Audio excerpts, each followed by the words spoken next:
लोकतंत्र को लेकर के कही गई है। आपके ही उत्तर प्रदेश के विधानसभा में संविधान में जो हमारे प्रेम्बल में लिखा है, समाजवादी देश बने, समाजवादी विचारधारा से देश प्रदेश चले, उसके बारे में उत्तर प्रदेश के मुख्यमंत्री जी ने क्या कहा? उन्होंने वो कहा जो इंग्लैंड की एक प्रधानमंत्री ने कभी अंग्रेजी में भाषण दिया था। हमारे मुख्यमंत्री जी ने इंग्लैंड की प्रधानमंत्री की अंग्रेजी की स्पीच को हिंदी में बोला, केवल समाजवाद को घेरने के लिए। फ्रेम किसके पास है? तो क्या ये संविधान का अपमान नहीं है? क्या बाबा साहब भीमराव अम्बेडकर जी का लिखा हुआ संविधान के खिलाफ नहीं बोल रही है सरकार के लोग? भैया अभी 2 दिवसीय विपक्ष लगातार आरोप लगा रही सरकार के ऊपर। वहीं राहुल गांधी ने भी विदेश में जाके लोकतंत्र की हत्या हो रही है देश में, इसको लेकर कहा था। इसको लेकर इसीलिए मैंने कहा कि अगर लोकतंत्र की हत्या हो रही है तो हमारे मुख्यमंत्री विधानसभा में उसी देश की, इंग्लैंड की प्रधानमंत्री का भाषण क्यों पढ़ रहे थे? हमारे उत्तर प्रदेश के मुख्यमंत्री इंग्लैंड की प्रधानमंत्री मार्गरेट थैचर, उन्होंने कभी कोई भाषण दिया था अंग्रेजी में, उसका हिंदी अनुवाद कर करके मुख्यमंत्री विधानसभा में संविधान को क्यों अपमानित कर रहे थे?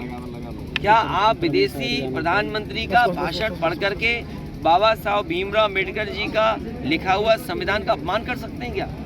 ये अधिकार किसने दिया आपको? और फिर आज के समय पर यूट्यूब, गूगल, आप यहाँ जो बोल रहे हो सब दिखाई दे रहा है। अरे संभल में एक पत्रकार ने एक मंत्री से केवल यही तो सवाल पूछा था कि हमारे क्षेत्र में जो विकास के वादे किए थे वो पूरे क्यों नहीं कर रहे हैं आप? बताओ, उसे जेल भेज दिया। क्या ये संविधान नहीं के सामने क्या संकट पैदा है किया इन्होंने? क्या ये संविधान से चल रही लोग, कानून से चल रहे हैं? भैया अभी 2 दिवसीय भैया कलकत्ता में 2 दिवसीय कार्यकारिणी, ये भारतीय जनता पार्टी की सरकार में 100 माफियाओं की सूची कभी नहीं आएगी, 10 माफियाओं की सूची कभी नहीं आएगी।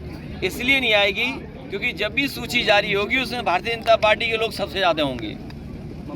भाई मैंने विधानसभा में पूछा कि टॉप 10 माफियाओं की सूची दे दो, टॉप 100 माफियाओं की सूची दे दो। आज तक सरकार ने नहीं बताया।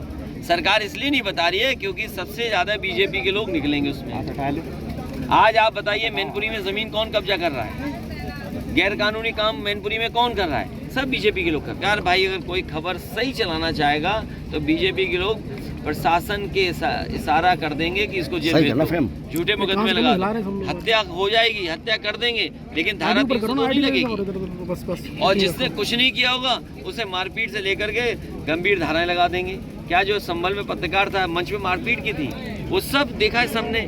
उसने मंच की मारपीट की धारा लगा के जेल भेज दिया। भैया 2 दिवसीय दौरा है आपका कलकत्ता में, दिक्कत हो रही है सभा के। किसने कहा है? केशव प्रसाद मौर्य ने कहा है देखिए, मंदिर में बन रहा है, हमारे लोग राम लोगों को, राम भक्तों को गोलियां मरवाना चाहते हैं। हमारे मुख्यमंत्री जी ने एक शूद्र को अपने बगल में रखा हुआ है। ममता जी से मिल रहे हैं आप? हमारे मुख्यमंत्री जी ने एक शूद्र को अपने बगल में रखा हुआ है। उम्मीद क्या करोगे उनसे? आपने कहा था कि घर पे अब कोई बात नहीं होगी, आपकी तरफ से केवल पार्टी की तरफ से आप केवल बयान दें, लेकिन वो रुकने का नाम नहीं ले रहे हैं। मैं अभी जानकारी करूंगा क्या नया बोला है उन्होंने।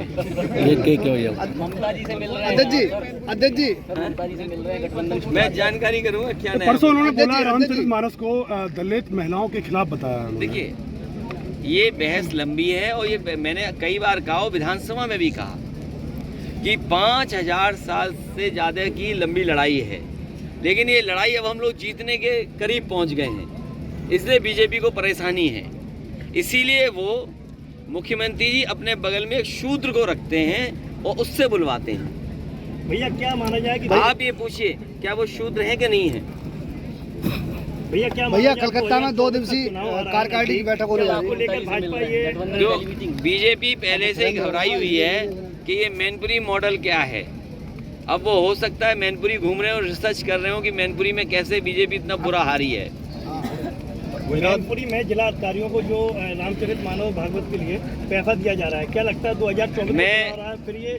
मैं पत्रकार साथियों, आपके माध्यम से और अपने संगठन के लोगों से कहूँगा, आलोक साथी जी से, कि जिलाधिकारी से पूछें कि आयोजन कहाँ होगा जिसमें हम लोग भी सब शामिल हों जाके।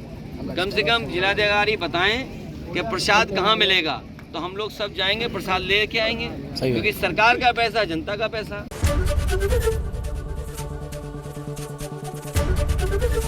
एबीपी गंगा, खबर आपकी, जुबान आपकी।